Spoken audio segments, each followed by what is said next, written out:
Moteris iš Jungtinės karalystės susiduria su mirties bausme sušaudant po to, kai Dubajuje buvo apkaltinta savo vaikino nužudymu. 23 metų Brooke George teigia, kad savo partnerį subadė gindamasi, praneša kampanijos grupė Detained in Dubai. Jie sako, kad Brooke teigia, jog per antrąją jų kelionę į miestą jis tapo vis labiau kontroliuojantis ir smurtaujantis, o ji bandė išvykti iš Dubajaus po to, kai jis ją žiauriai užpuolė ir atėmė jos pasą. Savo pareiškime jos mama sakė, kad dieną prieš įvykį Brooke buvo nesavimi ir ji tikėjo, jog dukra desperatiškai bandė grįžti namo ir pabėgti nuo to, kas jai buvo nutikę.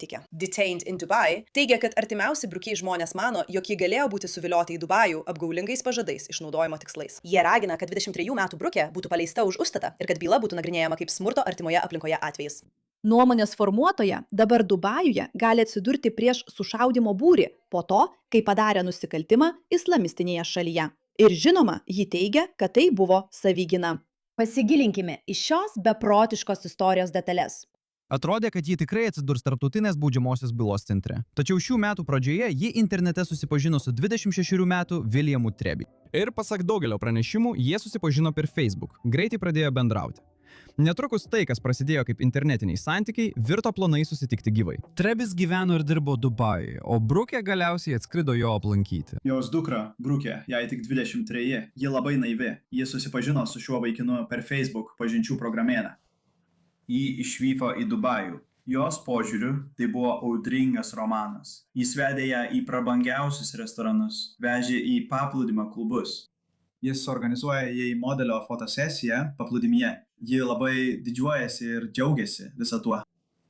Grįžta namo, pasakoja mamai, žiūrėk, sutikau vaikiną, su kuriuo galėčiau kurti ateitį. Beje, tai vadinama meilės bombardavimu. Tai dažnai daro narcizai, ypač smurtaujantys vyrai. Jie priverčia tave jaustis taip neįtikėtinai mylima, kad tiesiog nežinai, ką daryti. Ir negali net įsivaizduoti, jog jie galėtų tau padaryti ką nors blogo. O kai jie pradeda tau daryti blogus dalykus, tu nuolat lygini tai su tuo nuostabiu žmogumi, kuriuo jie buvo anksčiau. Todėl tiesiog tuo patiki. Ir pasak jos pasakojimo, ta pirmoji kelionė praėjo tikrai puikiai. Vėliau jie apibūdino ją kaip geriausią savo gyvenimo laiką. Ir spėju, tarp paplūdimių ir prabangių vietų viskas atrodė kaip tipiškas įsimylėjimo laikotarpis influencerių porai. Bet kaip teigia Brooke ir jo šeima, tas jausmas ilgai netruko. Taigi problemos iš tikrųjų prasidėjo tik tada, kai ji antrą kartą sugrįžo į Dubajų. Jis vėl nuskraidina ją į Dubajų.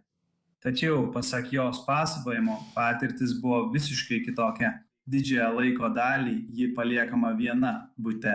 Bute yra ir kitų žmonių. Kai jie išeina, juos lydi tas kitas vaikinas. Jis sako, kad Williamas elgėsi visiškai kitaip nei tas vyras, kurį jį pažino per pirmąją kelionę. Per pareiškimus išplatintus teisų gynimo grupiai Detained in Dubai, Brooke teigia, kad jis tapo kontroliuojantis ir smurtaujantis, o smulkūs dalykai ėmė jai kelti įtarimų, kad kažkas visiškai negerai. Vienas iš didžiausių įspėjamųjų ženklų pasirodo buvo tai, kad jis sužinojo, jog jis jai nupirko tik bilietą į vieną pusę į Dubajų.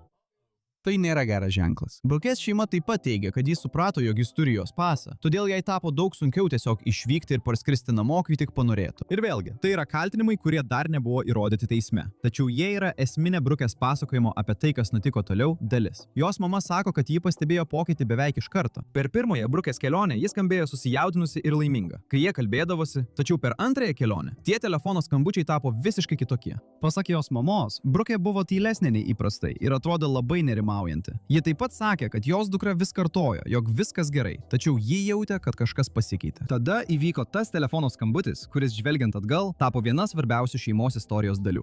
Jos mama sako, kad Brooke verkė nesuvaldydama savęs. Jis skambėjo išsigandusi ir nuolat kartojo, kad nori grįžti namo. Ji taip pat sako, kad matė, jog viena Brooke's akis buvo patinusi ir pradėjo užsimerkti. Ir maždaug tuo pačiu metu organizacija Detained in Dubai sakė, kad Brooke pradėjo pasakoti draugams, jog kažkas negerai ir kad jai reikia išvykti iš Dubajaus. Taigi organizacijos žmonės vis klausė: gerai, kaip iš tikrųjų gauti dirbtinio intelekto agentą į savo komandą? Tai paprasta. Pažiūrėkite, kaip aš tai padarau per 60 sekundžių. Taip pat buvo pasakyta, kad Brooke pradėjo nerimauti, jog buvo suviliota ten apgaulingais pažadais. Ne, islamistas vyras tave ten vilioja, apipila meilės pažadais, o kai atvyksti antrą kartą, paima tavo pasą, nupirka tik vienos krypties bilietą ir tau neskiria dėmesio. Kaip tipiška islamistui. Taigi, tyrėjai nepaskelbė jokių viešų įrodymų patvirtinančių šį teiginį. Taigi, nepaisant to, kas vyko už uždarų durų, akivaizdu, kad bent jau šiuo metu Brooke's apibūdinti santykiai, kuriuos ji vadino geriausiu savo gyvenimo laikotarpiu, bent jau pagal jos pasakojimą, iš esmės buvo pasibaigę. Gerai. Taigi, kas vyksta toliau, vaikinai? Ar kas nors gali atspėti?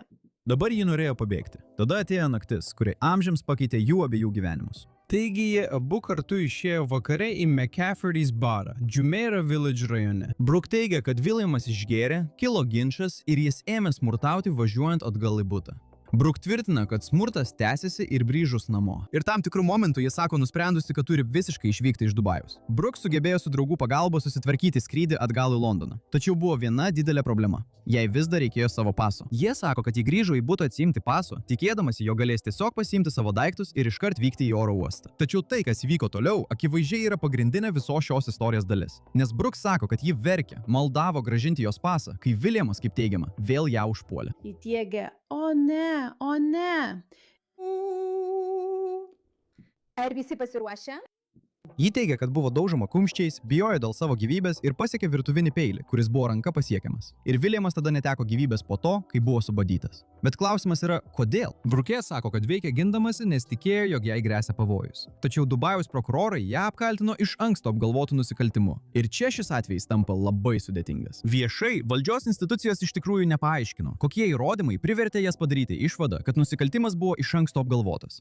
Jos nepaskelbė išsamios įvykio ataskaitos ir nepateikė kaltinimo pagrindimo. Ir visa tai nėra gerai. Tai nėra gerai. Tai nėra gerai. Moteriai iš Jungtinės karalystės gresia mirties bausmė sušaudant po to, kai jai buvo pareikšti kaltinimai dėl savo vaikino nužudymo Dubajuje. 23 metų Brooke George teigia, kad ji dūrė savo partneriui gindamasi, pasak kampanijos grupės sulaikyti Dubajuje. Jie teigia, kad Brooke sakė, jog per antrąją jų kelionę į miestą jis tapo vis labiau kontroliuojantis ir smurtaujantis, o ji bandė išvykti iš Dubajaus po to, kai jis ją žiauriai užpuolė ir sulaikė jos pasą. Savo pareiškime jos mama sakė, kad dieną prieš incidentą Brooke buvo nesavimi ir ji tikėjo, jog dukra desperatiškai bandė grįžti namo ir pabėgti nuo to, kas jai buvo nutikę. Detained in Dubai teigia, kad artimiausi Brooke žmonės mano, jog ji galėjo būti suviliota į Dubajų apgaulingais pažadais išnaudojimo tikslais. Jie reikalauja, kad 23 metų mergina būtų paleista už užstatą ir kad byla būtų nagrinėjama kaip smurto artimoje aplinkoje atvejus. JKT vyriausybė teigia, kad teikia pagalbą Jungtinės karalystės pilietiai sulaikytai JKT ir jos šeimai.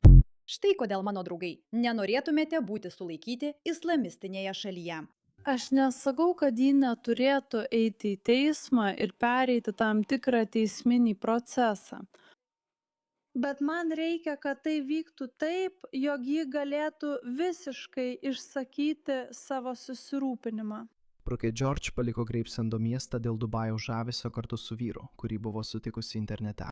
Tačiau dabar Brooke yra apkaltinta žmogžudyste ir pasak žmogaus teisų organizacijos jai gresia mirties bausmė sušaudant. Organizacija teigia, kad 23 metų mergina veikė savigynos tikslu, smurto artimoje aplinkoje atveju.